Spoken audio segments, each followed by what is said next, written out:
Bismillahirrahmanirrahim. Alhamdulillahirabbil alamin. Allahumma salli wa sallim ala sayyidina Muhammadin miftahi babi rahmatillah adada ma fi ilmillah. Salatan wa salaman daimaini bidawami mulkillah wa ala alihi wa sahbihi.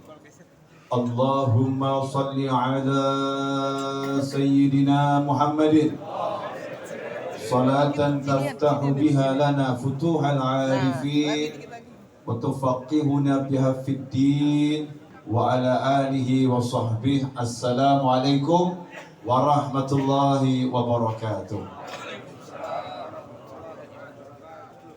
Alhamdulillah, malam yang mulia ini Allah Ta'ala pertemukan kita semua sehat walafiat. Mudah-mudahan yang sakit jadi sehat, yang sehat gak kena penyakit, semuanya mendapatkan kemuliaan dunia hingga akhirah. Amin Allahumma amin. Ikhwani rahimakumullah, tentunya sudah sangat banyak nasihat yang tadi disampaikan. Dari mulai pembacaan maulid, kemudian ceramah demi ceramah setelah maulid, sangat banyak nasihat. Saya cuman mau ambil satu kisah. Mudah-mudahan kisah yang mau saya sampaikan ini membawa barokah. Ya, mudah-mudahan bawa barokah. Kenapa kisah ini saya sampaikan? Karena akhir zaman ini kita sudah mulai lupa. Ya, akhir zaman ini kita sudah mulai lupa bahwasannya ilmu yang paling penting untuk dipelajari adalah ilmu tentang hal-hal yang wajib untuk dipelajari. Ilmu wudhu, ilmu sholat, ilmu puasa, ilmu zakat, ilmu haji, ilmu akidah. Itu adalah ilmu-ilmu yang paling penting untuk dipelajari. Tapi zaman sekarang kita sibuk menyampaikan hal-hal yang kurang perlu untuk disampaikan, menjelaskan hal-hal yang kurang perlu untuk dijelaskan.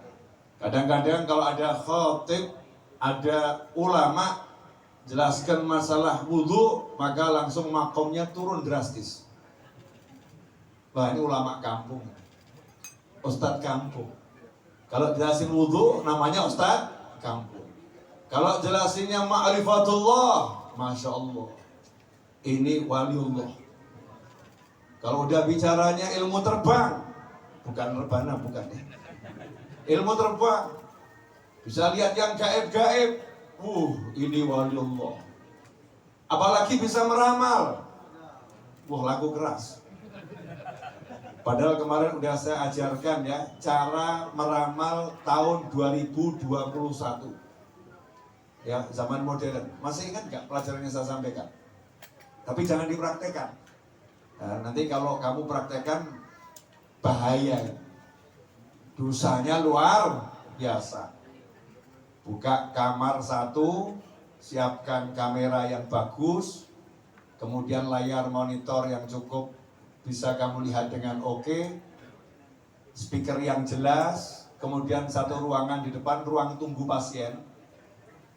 Siapkan di situ juga mikrofon-mikrofon yang bagus dan satu asisten yang tidak dikenal orang sebagai asisten, berlagak jadi tamu, menginterogasi semua pasien yang datang. Dari mana Mas? Dari mana Mbak? Dari mana Bu? Tanya semua. Yang di dalam itu menyimak, melihat, melihat dan mencatat. Giliran yang jadi tamu tadi pasiennya masuk, langsung ini yang berlagak jadi ahli kasyaf tadi berkata, dari Madura ya? Masya Allah kok tahu? Dari Solo ya? Tahu. Anaknya 5 lagi mau nambah 1 ya? Tahu, Masya Allah. Dikira kasyaf, dikira ahli meramal, padahal semua data itu hasil menyimak percakapan asisten bersama tamu menggunakan kemajuan teknologi tahun 2021. Tapi yang laku yang begini-begini. Akhir zaman ini yang dilihat oleh masyarakat yang modelnya begini-begini. Ikhwani rahimakumullah. Nabi Muhammad sallallahu alaihi wasallam diutus oleh Allah Subhanahu wa taala kepada kita semua. Allah nyatakan dalam Al-Qur'an, "Wa ma arsalnaka illa rahmatan lil alamin." Tidak aku utus engkau kecuali rahmat bagi jagat raya, bagi alam semesta. Kemudian yang kedua, Rasul juga bersabda sallallahu, "Innama bu'ithu liutammima makarimal akhlaq." Aku diutus untuk menjadikan akhlak yang sudah ada ini, yang baik-baik jadi sempurna. Yang baik-baik jadi sempurna. Kemudian dalam hadis yang lain Rasul bersabda, sesungguhnya aku diutus sebagai seorang pengajar. Mu'alliman, sebagai seorang pengajar. Lantas apa yang diajarkan Nabi Muhammad sallallahu alaihi wasallam?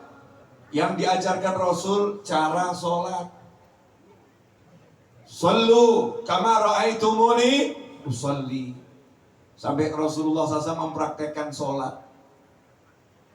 Praktek wudhu ditiru oleh para sahabat. Makanya kalau kita lihat dari zaman Nabi Muhammad sallallahu alaihi wasallam sampai hari ini, habib-habib, ulama-ulama, kiai-kiai sepuh tidak akan pernah berhenti mengajarkan ilmu sholat, ilmu wudhu, ilmu sholat, ilmu wudhu. Kadang-kadang kita kalau duduk agak jemu juga, kapan makrifahnya ini? Ini kiainya kok nggak jelasin makrifah nih, habibnya kok nggak jelasin makrifah. Kok kasraf-kasrafnya nggak ada ya, penerawangannya nggak ada ya, kok polos-polos saja ya, kok biasa-biasa saja. Kenapa? Karena afdhalul ilm, ilmu yang paling agung, yang paling utama ya ini, ilmu sholat. Ilmu sholat ini Nabi menerimanya langsung dari Allah Subhanahu wa ta'ala. Mi'raj dulu, mulai waktunya sholat, ya, berapa jumlah sholat, berapa waktu sholat, Nabi menerimanya langsung dari Allah Subhanahu wa ta'ala. Mi'raj di langit sana, di Sidratul Muntaha. Ilmu apa lagi? Ilmu wudhu yang berkaitan dengan sholat. Tapi coba sekarang dicek. Ngomong gini ini juga enak, juga nggak enak ya. Oleh wajah-wajah ngantuk tampak di hadapan saya. Nah, saya yang ngomongkan sebetulnya juga ngantuk. Karena setan untuk ilmu begini, setannya setan kelas kakap. Setan yang jenderal-jenderal. Jangan sampai ada yang mendengarkan ilmu wudhu, ilmu sholat. Jangan sampai ada yang minat ilmu wudhu, ilmu sholat. Kenapa? Kata iblis, kata syaitan, karena kalau sampai umat Nabi Muhammad sallallahu alaihi wasallam mereka belajar ilmu wudhu, mereka belajar ilmu sholat, celaka kita. Kenapa? Begitu sholatnya bagus, dosanya antara dua sholat diampuni oleh Allah Ta'ala. Capek kerja kita nih, capek-capek kerja, jurumusin manusia. Giliran zuhur datang, dosa dari subuh sampai zuhur dihapus sama Allah Ta'ala. Kalau sholatnya bagus. Nanti kalau wudhunya bagus, wajahnya jadi bercahaya.